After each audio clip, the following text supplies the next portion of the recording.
This is Turtle Tide, and today we will be talking about Johan van Hulst.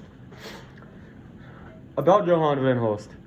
Obviously, he was a hero. He saved hundreds of Jewish kids, and I just think what he did was so honorable. Now, my friend Pufferfish Plan will be joining me later today, and right now we'll get right into that. So, in their life, I think they had one really major, two major conflicts. One conflict was that, he was at the college, he was working at the college, and I think one really big conflict is that it was about to be closed down. But because they didn't go closed down, because his other people that worked with him, his lecturers with him, they helped not close it down. They worked together to rebel against it. So I think that really saved his job and let him still be able to be at the school, which him being at the school is a very major part in this whole thing. Another conflict is also very crucial, is that he had to decide who to rescue with him. There were so many people at the college, so many little children, hundreds. It was so crowded, even the other daycare, they had too much people, so they had to bring him there. He had to decide who he wanted to take to live and who he wanted to leave to die. And he stated later that this was the hardest day he has ever experienced in his life. So, he was 22 years old when the Holocaust happened. He was born January 28, in 1911 in Amsterdam. And he was 22 years old when Jewish children were being smuggled, and he was 32 years old when the Holocaust happened. So, when this was all happening, he was located in the city of Amsterdam in the country Netherlands. So, his job, and it's two jobs, but at the same place. His job, he was a lecturer at the Calvinist Teachers Training College in Amsterdam. But then later on, after they rebelled, he eventually became the principal at the college. So his nationality was the Netherlands, because it doesn't say where he was in the article, but he was in the Netherlands, and he was always in the Netherlands, in Amsterdam. So, really, his story is that he was a college professor teaching at Calvinist, teaching as a Calvinist in Amsterdam, Netherlands. Later on, a secretary wanted to shut down the school to save money, but Johan and the other lecturers rebelled against it, and Johan eventually became the principal of the school. In early 1943, Jewish children were being taken away to hidden addresses outside of Amsterdam.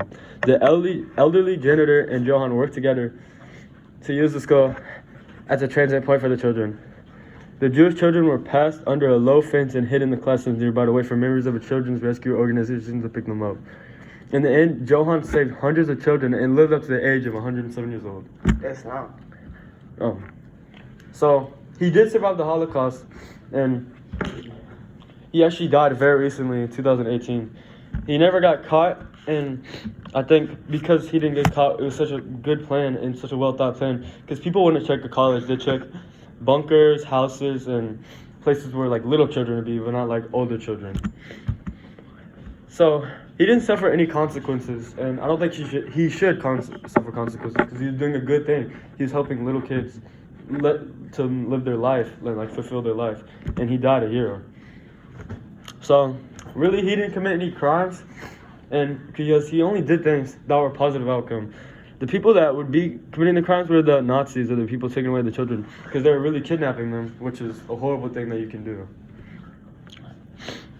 So in the text it says he's a father of two, which means he may have had a wife or used to have one. But I think since he had two children, he wanted to save the Jewish children, because he knows how it would feel if he ever lost his kids and would want them to be safe and alive. So I think he's a caring, selfless person who cares about other people rather than himself.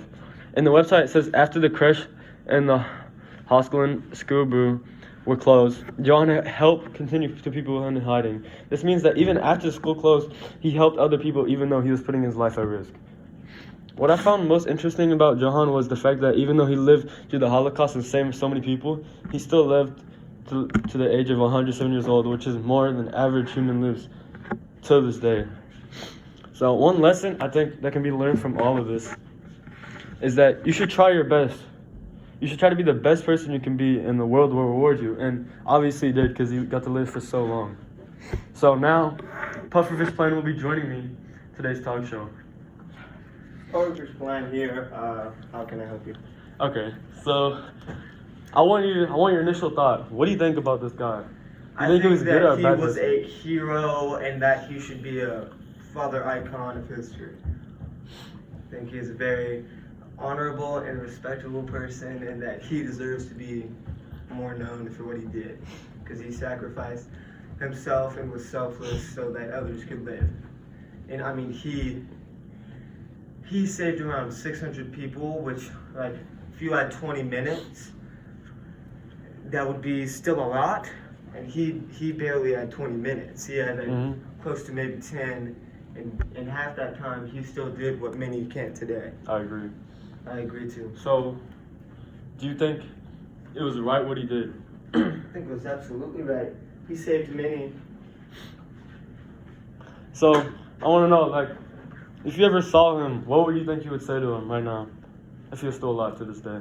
If he was still alive, I would like to thank him and ask him what it was like. What it was like for him to save so many and put his life at risk. And I think that what he did. So, do you think I'd ask him, like, what was it really like? That's amazing. Do you think he died a hero? Died hero, yeah. That's amazing. Yeah. Well, thank you so much, Puffer Plan, for joining me today. Of course. This is Turtle Tide. Turtle Tide. This is the end of the podcast. We'll see you next time.